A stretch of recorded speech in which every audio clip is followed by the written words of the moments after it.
Good morning, everyone. Welcome here to the first show of Adobe Live today. This is Motion Design Hotline. I'm Kyle Hamrick. My co-host Evan is running just a few minutes late, but he'll be joining us in just a minute here. If you are new to Motion Design Hotline, we are a show that takes your questions. So if you have any questions at all about motion design, animation, anything that falls under that heading, and we use all kinds of different Adobe apps. If you have a question about any of those things, just send it our way. We have a form that is typically right down in the description below, although I think it's not there today for some reason. So we'll get that posted in the chat, but you can also check out motiondesignhotline.com anytime. You can get a link to that form. You can see all of our previous episodes. We're coming close to 100 episodes at this point, so we've covered a lot of stuff. But if you have any questions today, we'll be watching the chat, and you can just let us know what you want to see. I've kind of got some plans of what I'm planning to dig into here, but that's what we've got. And as soon as Evan shows up, I'll be bringing him into the show as well. I see folks coming into the chat here, so good morning, everyone. Let us know how you're doing today. I know it's kind of a big news day here in the US and maybe for a lot of folks around the world. I'm not going to comment on that at all, but maybe just a good reminder that anything artistic or creative can be a great way for you to process any of the feelings that you're feeling right now, and can be a good way to help other people process those too. So, when it's a weird day, remember that that's a good time to be creative. All right, so with that, it is the time of year when, at least for me, I'm kind of in the middle of the US here. All the leaves have been changing all these beautiful colors lately, and I really like to get out and check those out. And every year I kind of mean to do a project where I collect a bunch of them and photograph a bunch of them and make something out of that. So that's what I have done this year. And Evan took advantage of some of my leaves too. So I'm going to go ahead and flip over real quick and show you the two things that we've made, and we'll be talking you through today. But like I said, any questions at all, let us know. Let us know what you want to see. Let us know where you like to go hiking. Where are the best leaves for you? Or maybe if you're in a part of the world where the leaves never change color, I don't know, where would you like to go? Anything that, I don't know, just whatever you're feeling today. So here, I'm going to switch over to my screen and let me show you.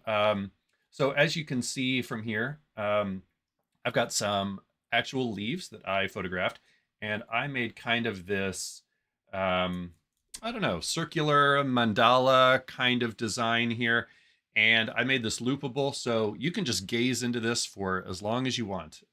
This might be a time when it's good to be doing some of that. Oops, I need my solo screen here because I've got no Evan yet. There we go.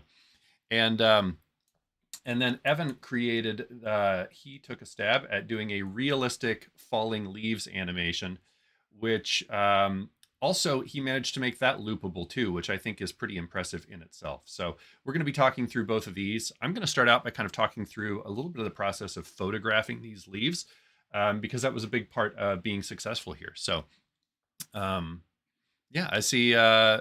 I'll just take a second here while these are playing. What's up, Matt? One of my good friends, Matt, over here on YouTube. Vicky, Michigan. A lot of regulars over on Behance, like Reverb Mike, Robert, Umacorn, Ray. How's everybody doing? Good. Okay. So I'm going to go ahead and just flip over here. I'm trying to keep one eye on my other monitor for when Evan shows up, but we'll just get there when we get there. So let me go ahead and pause both of these. And so I went out in my neighborhood and I probably collected about 150 leaves. Honestly, a lot of them were just from my driveway. I've got pretty good trees here in an older neighborhood, so that was nice. And I wanted to make sure I got more than I needed. So I did that, and I knew I was going to be kind of programmatic, systematic with my approach, which I think is a big part of the success here. I'm seeing, do we maybe not have a mod in the chat? Okay. Well, as long as nothing gets too wacky, then we'll see. I can drop a note real quick, and there we go. Question asked. That is the most I can do about it right now. Okay, so I gathered all those leaves and then I took the time to kind of sort them just so it would be a little easier. And of course, me being me, I thought that I would identify each of them too. So I just used my phone and the powers of Google to identify each of them. And that way I could sort things in a way that would actually make sense when I'm dealing with this many files. So let's come back over to my screen here. I found this lovely video by this very charming British gentleman on Camera Club Live, and he talked through this setup where he got some really nice stuff. Basically, he took a softbox and faced it straight up, and then put a piece of glass over that, and then shot the leaf straight down. He put a piece of black cardstock underneath this, which you can see later in the video, and so he was able to get this kind of result here. Now, I did a couple tests, and it turned out being better for the cutouts that I was doing to photograph straight on white. So I did a pretty similar setup. Oops. Pretty similar setup here just on my coffee table. um, and you can see this cheapy little tripod because my good one is connected to the camera that you're looking at right now, which was at a very precarious angle like this. A good reminder that if you're doing anything like this, make sure you take advantage of sandbags, something like that, so that you don't tip over and break your camera. But once I had my setup done, I just kind of like assembly lined this stuff, pretty easy to just kind of work your way through and take each one. If you have a camera that has a time lapse setting, once you get this set up and you get your focus dialed in, you could even set that to take a picture, every 5 seconds or something. And you could just click through it and kind of be a robot for a few minutes. That's sometimes that's the way it works. And then once you have all of those, I took the time to let me open one of my million windows here. Took the time, like I said, to kind of sort these. I had a lot of maples, so I had to get kind of creative with the naming of the different maple things, like maple skinny, maple big. As long as it's meaningful to you, that's all that matters, right? And then I started bringing those into Photoshop so that I could pre-process all of these.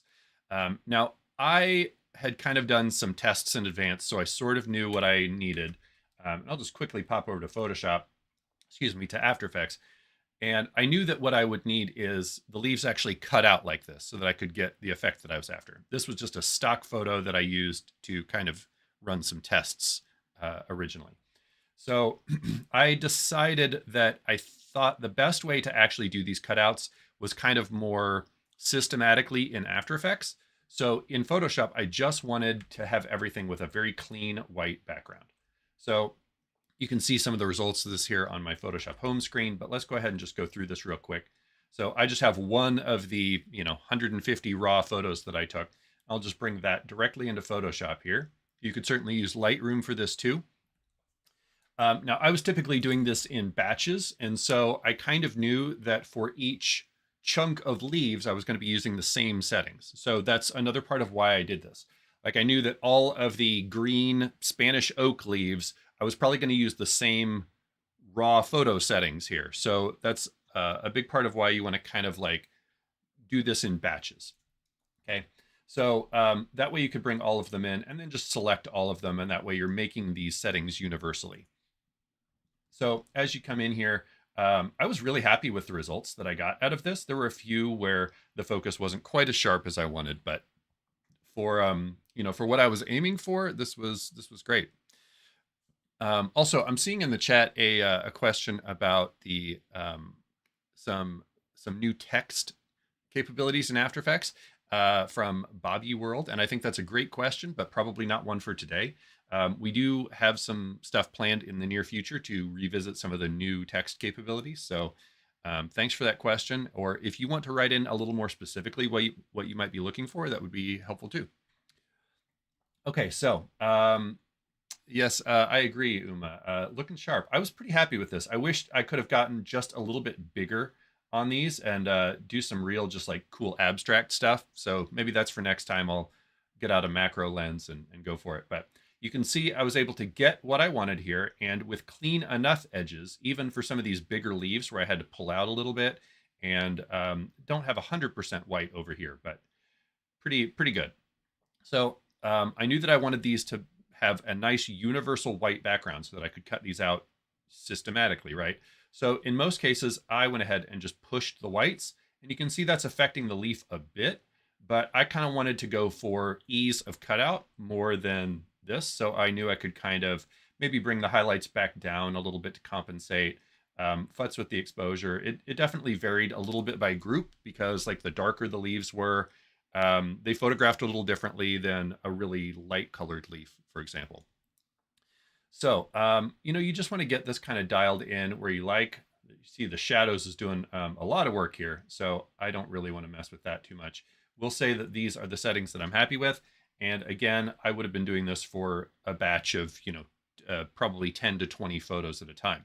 And once I've got those settings dialed in, I can just click open, and then it's going to open all of those directly in Photoshop, and I can do the next step of my prep, which is cropping these. So I really want these to be kind of as uniform as possible so that when I'm working with them in After Effects, I can just apply the same settings and I don't need to do quite as many adjustments there. So I did take the time to grab my crop tool, which you can get by pressing C, and I wanted to get all of these so they were about as close to vertical as possible, and then just kind of work this a little bit so that, I've got the leaf framed tightly, but not too tightly. And then the next step that I did for a lot of these is went ahead and just grabbed my brush with white, and anything like this that wasn't quite real white, I just sort of brushed that away. And you can see that even though I've got a little bit of mess there, as long as I get it pretty close, I saw that was pretty successful here. I sort of intentionally chose one of the worst ones that had a little bit of edge here. And even if I got it pretty close there, I found that it worked pretty well once I got this into After Effects, especially with one of the other effects that I'll use in there. Then I was mindful, there were a couple sort of crumbs and crumbly bits that hit a few of these. Got another corner over there. So you just want to kind of be, you don't have to be perfect on these, but get them good enough. So then I went through and I had, 100 some. There's definitely some I threw away after I had photographed all of them, but then I had all of these ready to go. I see that Evan is ready to join us here. So I'm going to go ahead and I'm just going to pull the two up and see if he's actually in there. We'll roll the dice here, folks. Oh, darn it. Okay. Give me just 1 second here. Evan should have patched right in, but I'm going to take just a second and make sure that those are going to come over with us here. So I just need to make sure that his source is linked properly. And let's try this one more time. Hey, there he is. How about now? How about now? Do I hear you? There we go. I hear you. I don't know. I hear you. I hear you. Folks in the chat, let us know if you also hear Evan. That would be great if you do. It looks to me like they will hear you. So we will we'll find out in probably about 10 seconds here. How's it going this morning? There's no other way of knowing, unfortunately. Well, I spent all of my time shaving my head and not my beard, so I'm here anyway. So we're here. Well, so it goes. I was just talking through some of the process of photographing these and the Photoshop setup. And honestly, I was kind of just wrapping that up, so this is a pretty good time to break here. A wild Evan appears at a natural segue. This is good. Yeah. Of course, we'll find out in a minute whether your screen works or not. But yeah. Okay, it should be sharing. We'll find out. Yeah, we'll find out. I don't have my OBS set up to actually see the stuff before I cut to it live. So perfect. We'll see. And no one has told me yet that they can't hear you. So I assume that they can. Wise. This is good. Okay.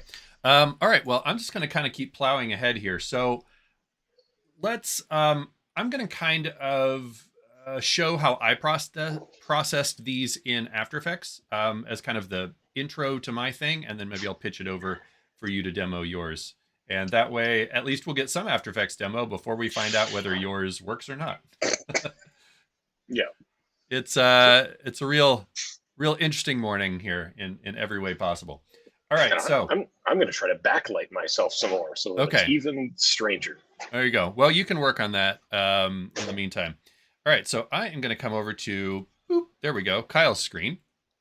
So in After Effects, before I did any of that photography, I had just grabbed a couple of stock photos and just did a real quick, went to Photoshop, cut out background, which I absolutely could have done with the leaves I gathered. I just thought that I would get a little more control if I did all of them in After Effects. And that success really hinges on having a pure white background. So that's why I was going for that. So what I had already built, just to kind of as a proof of concept, and I urge you to do stuff like this if you're building something that's going to have kind of a lot of complexity, structural complexity in it, which this one ended up being, is do a test first and just make sure that this is going to work the way you think before you prep 100 photos of leaves. So I had put this leaf inside of a pre-composition here, and I made that 1,000 by 1,000 just so that I'd have easy math to deal with, okay? And that way, any future leaves that I'm putting into these can all be in a 1,000 by 1,000 composition. I can make copies of this, and everything should be pretty clean. So then I ended up building this little ring rig, which I will talk through in just a minute here. And looks like I am not getting, there we go, quite the responsiveness I would like out of this. Maybe I'll close Photoshop in a minute.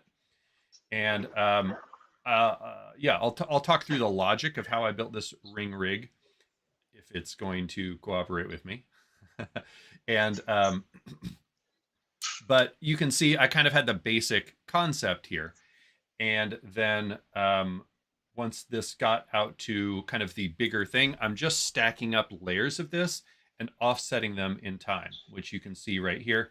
In this case, each of them were offset by 12 frames, but that's kind of something that I ended up having to play with a lot depending on what the contents of each layer were. So let me bring one of my prepped leaves here into After Effects and show you how I was working with these. Now, what ended up being the most logical in my mind was to stick each group of leaves into a single composition so I could kind of affect them all at once. But I want to show you kind of how I set this up, and then I'll jump back to that aspect of it later.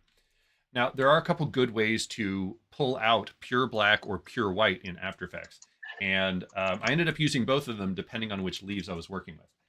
So you can come to your effects menu.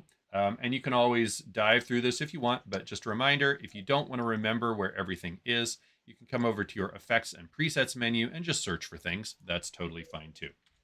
So there is an effect called extract, and it's under the keying menu.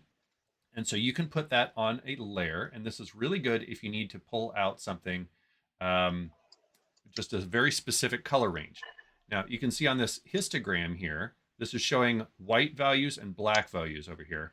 And look at that. I have a very clear, pure white value. And so I can just boop, trim away just under that. And then I can just kind of find the softness here. But that's just going to trim away all of that. If I wanted to go a little further with it, and then you can pull out this bottom value if you need to kind of soften that transition. Although I think in this case it works fine. Yeah, because I mean, there's a lot of sometimes like little, I don't know, almost sub-pixel edge that can happen. I think totally. That like you can get a very weird, harsh line. So softening is our friend. Yep. And a lot of these leaves had little holes in them that have whites and stuff. And so that it was definitely good to kind of find a setting that worked pretty universally for each batch, but that would vary depending on what each leaf looked like. So, oh yes, I see that Evan is creating a little competition in the chat here. Let us know which leaf is your favorite. I guess, maybe we can look again here. If you don't know what they're called, that's okay. But if you want to say, the red stabby ones or the dirty yellow and brown ones, you just let us know, and we'll create a tournament bracket on the fly. I don't know. We'll figure it out. Yeah, of top leaves. We're finally we'll arrive at the best leaf. Okay, so in the instance that where extract didn't end up feeling like quite the right play, there's another effect that's really good for cutting things out. Now, there are some other things under the keying menu that probably would have worked here. There's actually several effects under keying, but the one that I ended up going for, because again, I have a pure white value around here, okay, which was very intentional. So I went for an effect called Paint Bucket, which is basically um, like in Photoshop where you can select a color range, okay? But it's also, you need to have, it's only going to select that, sort of that boundary of the color range is maybe the best way to describe it. So let's bring Paint Bucket over here, and maybe I'll show you how it works on the leaf itself. So by default, this is one of the many effects that maybe with the default settings, it does something a little funky that you don't expect. So that's okay. You can always tweak them. So Paint Bucket, you get the opportunity to pick a point on screen, and you can see it's doing that here. Let me just grab that control and maybe put it kind of over here so you can see that. There we go. Let's turn this back on. And so it's going to find everything in that color, but kind of in that instance of the color, and it's going to color it red in this case, okay? But you can always, let's put this off in the white area because that's what I want to get rid of. And so now I'm affecting all of the white area, okay? But instead of filling it, I actually want to say stencil that. And instead of stenciling that, I actually want the opposite, so I can invert that fill. And now I have this nice effect right here where if I stick this kind of off in the corner, where I know that every leaf image is going to have an empty area, I can do a whole big batch of these, and this will work pretty well too. So what I found in most cases was doing a paint bucket and then an extract could kind of help pull out any of the little holes and stuff, but a little bit softer method. And especially for some of the lighter colored things, this turned out to be a really, really good way to approach it.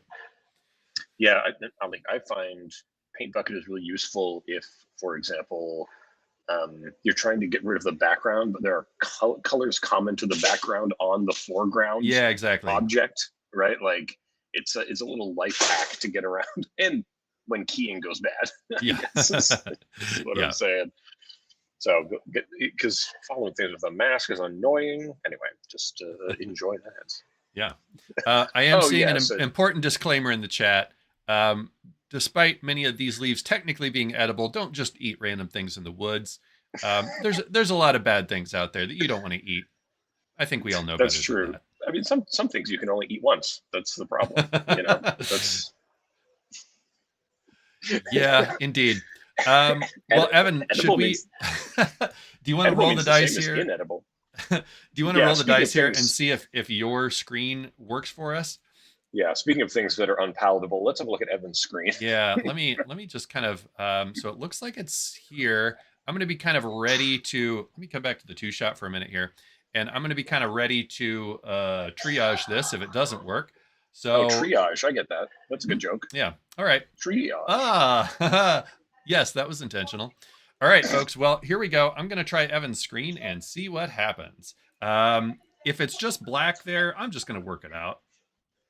Okay. Yeah, you'll figure it out. It's just black there. So give me 1 second here so that I can find Evan's screen and make sure that that is linked properly.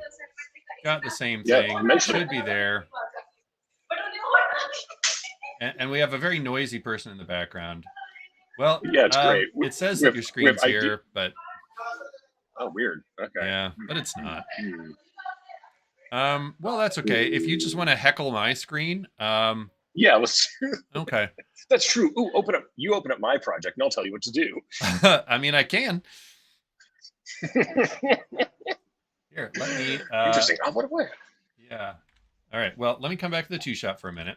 Let me go ahead and close Photoshop because I think that is adding to the the big time load that my machine is currently working on. And then let me see if your project opens cleanly for me here, and you can just kind of guide me through a little bit. All right, looks like it. So, boop. Here we go. We're back on my screen, and I've got your project over here in my project panel. So you just okay, flawless. grab my hands and puppet me. Exactly. Okay, so I guess let's start our journey in what I unfortunately called falling keyed. That'll be the comp that we want to look at, and let's just have a look at what we're looking at. Yeah. Well, I do have the final here, which will probably play a lot that more might be smoothly. I like that you managed to make this loopable. I know, and it wasn't that difficult to do so. So yeah, what I brought to the party today is a bunch of fallen leaves, like the Billy Talent song. Play that if we don't have rights for it, but anyway, play that in your minds. So the point that I was going for here was to get like fine control of hero elements of leaves to get them, like Forrest Gump style floating up. Am I just remembering that movie has leaves that float up? No, it does definitely. The intro sequence, we like follow a leaf down to his foot while he's sitting on the bench. Okay. Thank goodness. I thought I had imagined that. So anyway, that's the idea, is to get this kind of really granular control. And there's a tutorial that I did a long time ago on YouTube about this very similar type of thing, but I wanted to kind of revisit it and see if I could kind of do it better, given that 3D stuff has changed quite a lot. And quite a bit, anyway. Yeah. So we come from the same place. So if you want to just drill down into one of those comps of leaves. Yeah, to leaf burst here. Sure. Okay. So here is a tumbling of 3 of them, which is great. And so this is the kind of loopable element. Okay. And then if you want to go deeper into one of those, here's what I got. It all started not with this leaf, but with the shape layer under it. Okay. because I didn't have any leaves to begin with. So I just drew this crap. Once again, Evan started building this before I had photographed all of these. Yeah, and so if you're doing any collaboration stuff, it's really useful to start here, and just to figure out, like, all right, if I've the chat corrected us, it's a feather at the beginning of Forrest Gump. Okay, well, close enough. Kyle, throw all the project out. Rip it in half.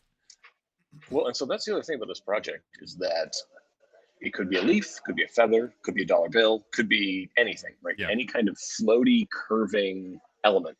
And it occurred to me that the reason that these things drift like this down to the ground is because they have a curvature to them. I'll try to do it in front of the camera. So it's this rocking curvature that's allowing the air past as it rocks like this. So I thought, okay, well then step 1, I have to bend something and then have it rotate along the sort of the degree of its bend, basically. So we could do this with CC cylinder if you want. You could do it with CC sphere if you're feeling very ambitious. You can just do it with the 3D controls of bending things. So all of that begins with creating a composition, and in this case, a large square one. And obviously, Evan, why is there so much space around that? What a waste of space, right? Well, that's because we need this leaf to rotate. So if you call up your essential graphics panel as well, we're going to have a peruse on that. And you can see we have a couple of controls in here. And one of those is the actual rotation of that leaf. Is that the keyable rotation or rotation adjust? Exactly. Okay. Yeah, the keyable rotation is a good one. That we're now going to be basically taking the rotational value out of this and taking it with us wherever this goes. The other leaf will ride on that, so the actual leaf proper, we'll say. And then the idea is that you can swap that image out. You can see we've just dragged that up there. And I went a different route than Kyle. Kyle went through using After Effects to key it out. I decided to just use Photoshop to well, you were also only using a couple leaves, whereas I was using like 120 something. Yeah, and you could be using like any leaf. That's the other thing about it. So for me, I was like, well, I'm only going to be using a specific hero element for this. So I'm going to leverage Photoshop to do all of my slicing out of stuff, which was the idea. And so I was able to just use a kind of like the masking tools in there to have a raster mask of this. So that's why mine looks like this. But anyway, so now we can hide that shape layer below because we don't need that. Yep. But If it rotates, this is parented to that, so it's going to rotate as well. So we can adjust its rotation and scale depending on what asset you bring in to replace it in the future. That's the idea. So you have passed this control up to the essential graphics panel so that you can access that in other compositions. And then Bingo. Your actual visible leaf is just parented to that so that anything you do to that shape layer happens to the actual leaf. Yeah, exactly. So it's kind of like, it's a crappy version that we've overlaid the good version over top of, right? We have a poopy skeleton and then stuff on top of the skeleton. Okay, so let's get out of here. I think that's enough explaining about this component. So the leaves are falling everywhere, right? And the way this begins is you just take one of your leaves. Actually, you might as well just take leaf original and throw it into its own vertical comp. And let's I'll talk you through doing it from scratch, if that would be helpful. This leaf side A here. Yeah, I was going to do a two-sided leaf, but then I was like, well. Okay. The other side is, I wanted to have the exact same geometry, so I better not. I did take photos of both sides for some of them, but I did wonder whether that would even be worth the squeeze. Yeah, I mean, it's actually very difficult to align them later. Okay, so in this one, let's go ahead and change the composition size to the size that we're going to end up doing. I guess it was a vertical. So probably 1080, 1920 here. So yeah, a vertical Sochmead's post. And then with this object itself, make it three-dimensional. And then we want to make sure that we are in the advanced mode of three-dimensional. That's the important part. Or, I mean, the C4D one will work as well, but let's keep it advanced. Let's keep it 100 here. And I assume that's because you need to be able to curve this thing. Exactly. We go into those geometry options, hit AA to get in there, and I put around 12 segments was enough. I found. Well, let me maybe show people real quick what's going on here. So, especially if I rotate this a little bit, you can see how you can actually curve flat layers here, and it'll depend on what you're using, and the fewer segments you have, the more chunky this is going to be. Let me see if I can kind of rotate it right towards us, and you can really see what's going on. So if you want kind of a sharper thing, 2 segments will give you that. But then you can turn that up, and the more segments, kind of the rounder this gets. Yeah, and I think to illustrate it even more, just go ahead into those essential properties adjustments and scale up our leaf quite a lot in there, and we'll start to see sort of what exactly is happening. So if you really kind of grow that up, and if you exaggerate the curvedness that you've got going on, I've got it all the way up here. I think having fewer segments is the best way to really see how clearly that's happening. Yeah, but the main thing I wanted to show was what axis is it bending on, right? That's the important thing for people to kind of take away here. We don't have control over which axis that is. So that's why we have this rotational value in here. So if we wanted it to spin around there. So anyway, yeah, just give it, I don't know. This looks weird. And well, it does, but I think it helps us show. But if we turn it this way, then you can kind of see how now you round that out and you might get exactly what you're after here. Yeah, so that's one of the axes on which something like the actual fold will shift along this thing. And so that's why we needed to make that a keyable property of this. Okay, so the other things we need to modify about this is the anchor point. So if you go ahead and pull that, the old anchory pointy up, the actual anchor point of this layer, because we didn't just, for folks that aren't as familiar with essential properties, those essential properties were reaching into that pre-comp and changing stuff there. And then we can, of course, adjust all of these properties of the actual layers. So if we adjust this anchor point here and we adjust the Z value there, sorry, Kyle, adjust the Z value.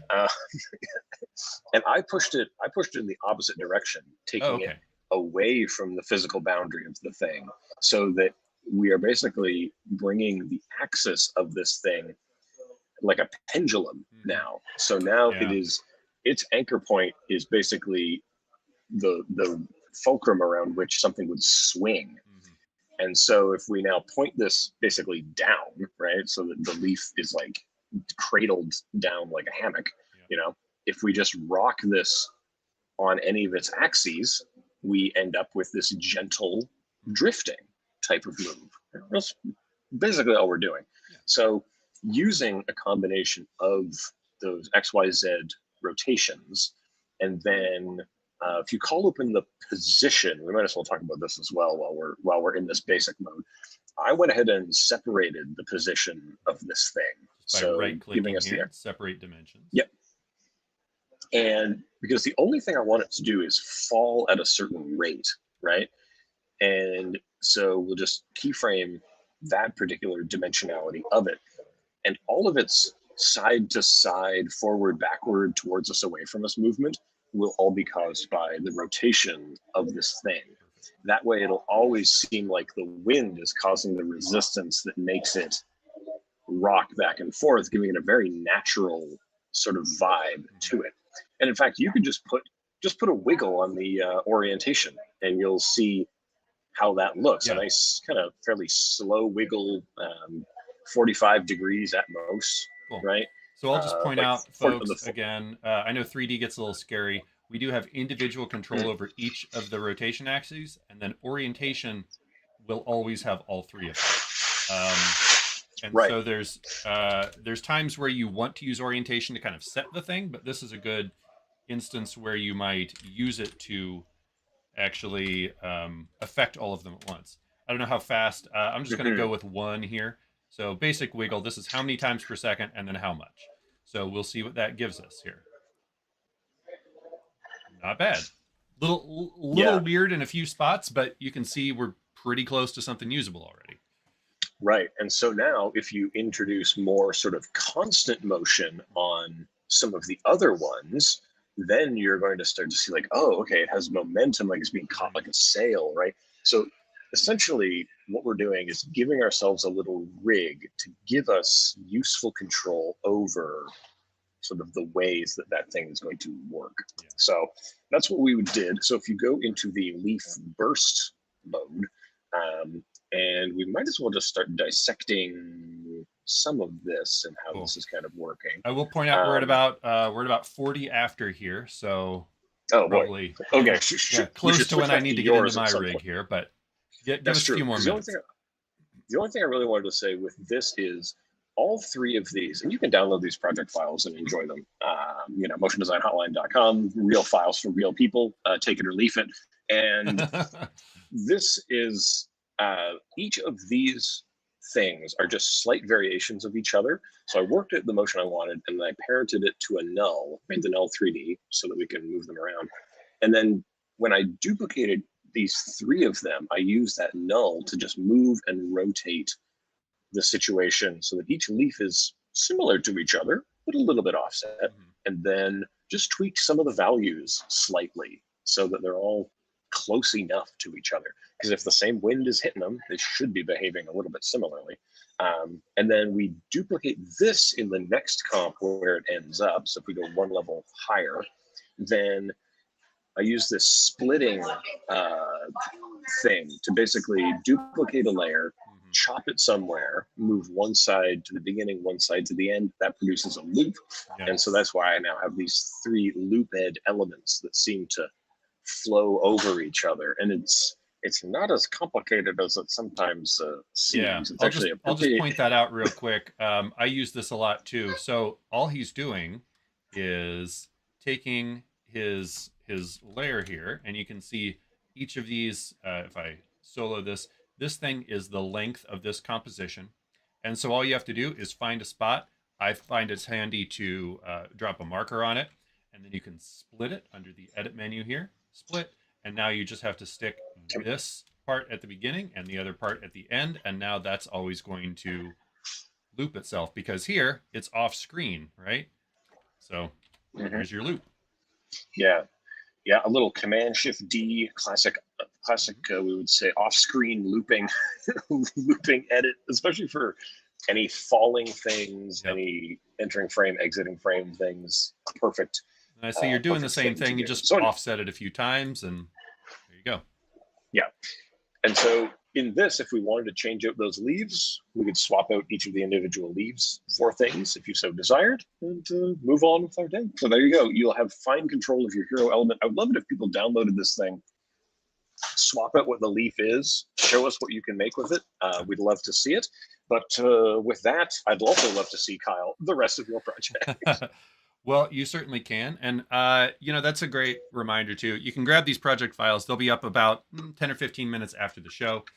You're going to get something like 100 leaves in my project file. So if you want to put any of those into Evan's project file, you can. I won't be giving you the double-sided photos that I took, although I guess, chat, if you want a couple double-sided ones, let us know. Maybe I'll leave a few of those raw photos in there for you if you want to mess with that yourself sort of from scratch. So I also went with a very sort of structural approach, taking advantage of what you can do in After Effects. I just realized my other light hasn't been on. Shed a little light on the situation here. You can do a lot of this structural kind of stuff in After Effects, and my project is very much based on that. Just kind of taking a step back before I even do any work and think about the way that I can connect things to kind of make this work without needing to redo a bunch of stuff, right? Because as you saw from my example, I'm ending up using a ton of kind of the same thing and just swapping out the actual asset. So a lot of like what Evan was just talking about here. So let's take a second and look through close a couple of these here. So here is one of the compositions where I was actually prepping my leaves. So I brought in for these black cherry leaves, for example. I brought these into a composition. And wait, are we on your screen or are we on the two shots still? Well, look, we can't all be perfect here. Okay. So I brought in a batch of these prepped cherry leaves here, okay? And then we're doing a much more experimental show where we only describe what we're doing. Exactly. Okay. So then I created an adjustment layer, which you can just right click and new adjustment layer, and this will affect everything below it. So if you stick that on top, then that way you'll be applying effects. It can be that extract, paint bucket, whatever, to all of the layers below it, okay? So I'll go ahead and just stick that on this adjustment layer at the top. And then I used a little bit of an effect called Simple Choker, just so I could kind of choke in one more pixel around there, just to make sure that everything was kind of, looked clean, right? And then I did, again, it kind of varied depending on the leaf, but a little bit of levels just to kind of make the look better. But I thought the best way to work with this was to put each group of leaves into a pre-composition. And that way I wasn't having to deal with all the separate leaves in my sort of ring setups. I could just have them all in one place and then use time remapping, or you could set up a rig with drop-down menus and stuff. That seemed a little overly complicated for this. So however many I had, I just trimmed all of them so they're only one frame long, okay? And then you can right-click, go to Keyframe Assistant, Sequence Layers. And then just tell this to sequence the layers. And now every single frame has a different leaf on it. There we go. Sorry, my system's being a little sluggish, kind of processing all of the stream and everything here. So you can see each one of these is its own thing. And then these are already set up for it, but typically I just needed to go through and do a little bit of position adjustments. I knew that I wanted all of them to kind of be as close to the center top as I could. So I tried to have all the leaves kind of match up there. And sometimes I had to resize them, some of the wider leaves, So once I had that built out, then I need to build out that ring that I had created. So here was one of my kind of initial setups for the ring. And I knew that I wanted to build a thing that, just like Evan, I could swap things out easily. So once I built one rig, I could use it for everything. So, you could certainly have all of these where you, let's just have one leaf for the beginning here. So if, when I first bring this in, there we go. You're going to have something like this, where your anchor point is going to be placed right in the center of your layer. And I knew that if I'm doing kind of this ring rig, that I want the anchor point to sit more in the middle of the composition. So I just grabbed my anchor point tool and moved it up there. You can hold Control or Command to snap it to that point. Or if you're rocking the beta or pretty soon in the release version, there'll be a little thing right here next to anchor point where you can just click and choose which corner you want your anchor point to be on. And so in this case, again, this was kind of my pre-photography setup where I was doing a couple of these. You could, you can rotate all of these manually. You see I've gone 100, 120, 240. That's just dividing 360 by 3. But I didn't want to have to keep doing that math. And I knew that I'd probably have different amounts of leaves for each group. So what I did is I wanted to think through things that After Effects would enable me to do. So I'm going to create what's called a null object here. And I'm going to put some expression controls there that I can use to drive all of this. So to that, let's go ahead and just going to go into our effects and presets. Under expression controls, you have things that are just controls to do other stuff. I'm going to grab a slider control, and I'm going to grab an angle control. And then I'm going to go ahead and duplicate that slider control. And then let's quickly rename these. So let's call this, say, leaf count. And maybe rotation offset. And then we'll call this one anchor point. I misspelled it, but you're going to have to deal with it. Okay, so we've got these controls on our null layer here, okay? And so we can use these to drive everything. Now, if I want this to just count the leaves for me, all I have to do is tell it to use what's called the index. See, each of these layers has a little number here. And so if I tell this slider to be index, that's the index of this layer that it's on, so the null, index -1, I'm going to get a count of how many layers are in this if I put this at the bottom. So now this is going to say, what layer is this? Number 4. So that means there are 1, 2, 3 leaf layers in here. Okay. I'm going to go ahead. I was literally going to ask, is there an object for number of layers? And now we've got this life hack. There are more complicated ways to do this, but this is a really easy, straightforward one. It doesn't require a ton of coding. So I'm just telling this to tell me how many layers are currently above this. I can, duplicate this a few times, and now I've got 4 layers up there, okay? And so then all we have to do is say 360 divided by whatever that number is. And now we have what our rotational offset should be depending on how many layers we have. So obviously if I have 4 of these, 90 degrees will make a ring, right? But if I duplicate this a few more times, what's 360 divided by 7? Maybe you don't know that off the top of your head because it's 51.4 degrees, right? But we don't need to know that because all we need to do now is tell each of these to look at that value based on their own index. So if I say, look at my own index -1, so layer 1 will be looking at it at 0, right? And then multiply that, with a little asterisk, by whatever that offset is. And so the first one is going to be 0 because anything times 0 is 0. But now if I paste that expression across all of these, each of them are going to take their own number, -1. So layer 2 will be 1 times that offset. Layer 3 will be 2 times that offset. And now you get this perfect little ring that works no matter how many things you put in it. It's always just going to auto-calculate what that offset should be. And so that seemed like a really useful way to approach this. The other thing that I did then was rigged up the anchor point because that is going to be my... Sorry, again, this is just going really slow for me here. But the anchor point is going to be my way that I push this away from us. Let's set that to a larger negative number here. There we go. So if I animate the anchor points and I do it all at once, then I can kind of push each ring out. So let's look at one of those actual setups here. I think, here we go. So here's that setup with the actual, with those rings. just a slider that is pushing all of the anchor points out at once.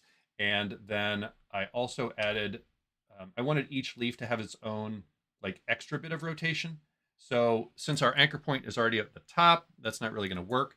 But if you use the transform effect, then you can have that will travel along with the leaf and make one extra sort of rotation control that can be on your little control layer. So each leaf can spin a little bit on itself as well without you having to like make a null for each leaf or anything crazy like that. So again, you're kind of like just taking a minute and thinking about a thing that you can set up once and then either copy paste it to the other layers or just swap things out as you do this. And it's a very sort of procedural setup for whatever you want this to be. Now, I like that we both kind of ended up at like various ways of controlling multiple axes. Yeah. within a thing. Like I feel like we had kind of the same idea, but ended up in totally different places with it. Yeah. Well, I mean, at least with the idea I had, like, I could have done this without building a rig of any kind, but I think it would have been really painful. Yes. So let me, this is because this is a little lighter to look at. Again, this is kind of my test version, and you can see it's just, I built a couple of copies just so I could kind of see the difference here. And there's a little bit of, drop shadow on here and some other things. It's really not too much in the way of complexity there.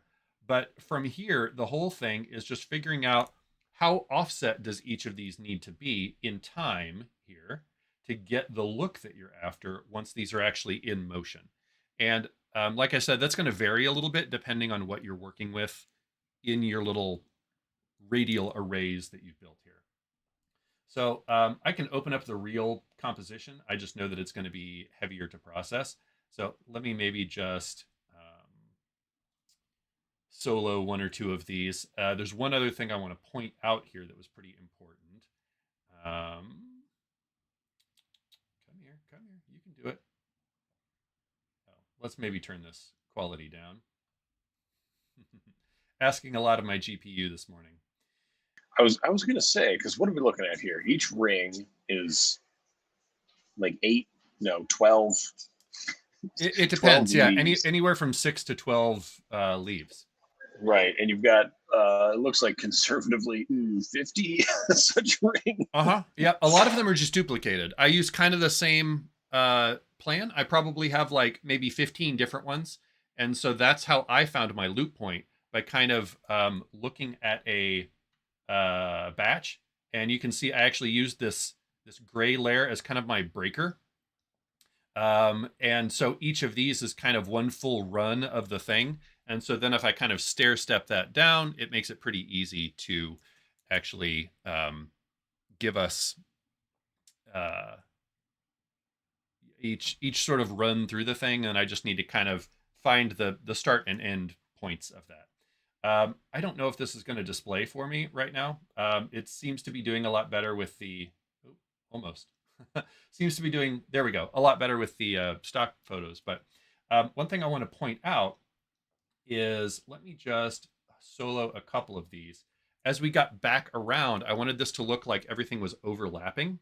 So I took advantage of track mats here to make that work. Just telling the top copy, instead of needing to duplicate these, just telling the top copy to look at the bottom layer for its track mat and then take the inverse of that. So it doesn't exist where that other layer is. And that way you can get some nice overlappy goodness here, like you can see right there. I was going to say, it's seamless. That's great. Yep. That's the life hack I think a lot of people are missing. Yeah. So, I think, especially with as clunky as this is being, it looks like we're about at time. So I'm going to go ahead and come back to the 2-shot here to wrap us up. So hopefully that was, kind of enough of a talk through to get you thinking in kind of a procedural and systematic way about how you can do some of this stuff without needing to do every little bit of it totally manually. But of course, if totally manually makes sense to you, you can do that too. It's just going to take longer. So. Well, sure, but also, we're trying to maximize your how strong your manual inputs are going to be, right? Like that's why we're trying to add extra controls and to create our own controls, so that like you have more room to be creative about the look of the thing, because you're not having to adjust 100 layers every time. Exactly. Yeah, like that would be madness. So we really want to think about always making systems that will enable you to have the type of freedom you want.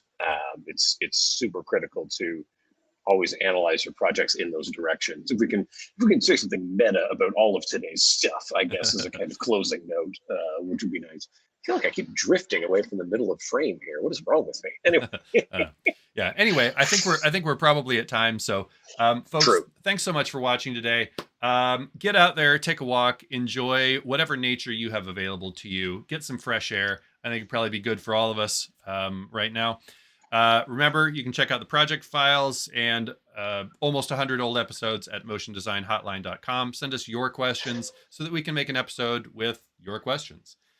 Absolutely. Find me on the internet at EC Abrams. Find him on the internet at Kylosaurus Rex, and find us here every Wednesday at 9 o'clock Pacific time, 12 o'clock Eastern time.